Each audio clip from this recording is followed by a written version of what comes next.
Дипломатските контакти за уставните измени продолжуваат, паралелно со пораките од Брисел за потреба од напредок.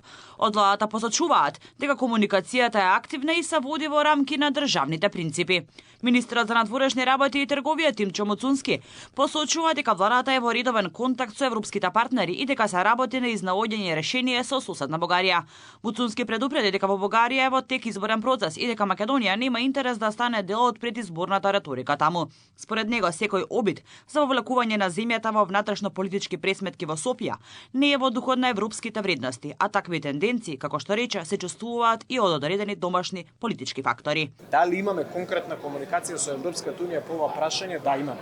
Пред неколку дена видовте во Михен средба на премиерот Мицкоски, каде што го придружував и јас, со претседателот на Европскиот совет господинот Кошта. Секако една од темите за кои што дискутиравме е процесот на потенцијално изнаоѓање на решение со соседна Бугарија и тоа е нешто на кое што ние ќе работиме, но во рамките на принципите кои што ви се јасни, верувам, на сите вас и прилично јавно ги имаме поставени. Владата останува на своите позиции. Уставните измени се припатливи со одложено дејство, односно внесување на бугарите во уставот по затворањето на кластерите, со цел да се избегнат идни блокади, како и меѓународната заедница да ја охрабри Бугарија да ги примани препораките на Европскиот суд за човекови права, за кои владата посочува дека се однесуваат на правата на македонците во Бугарија.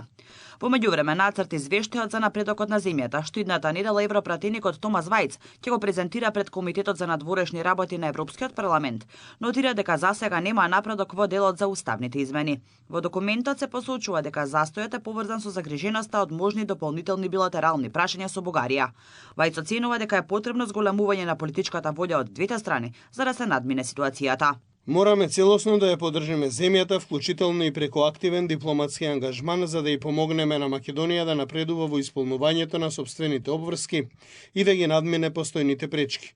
Што се однесува до оваа институција, како и во претходниот извештаен период, останувам посветен на потекнување стабилно, конструктивно, проевропско, продемократско и пропроширувачко мнозинство во поддршка на пристапувањето на Македонија во Европската унија.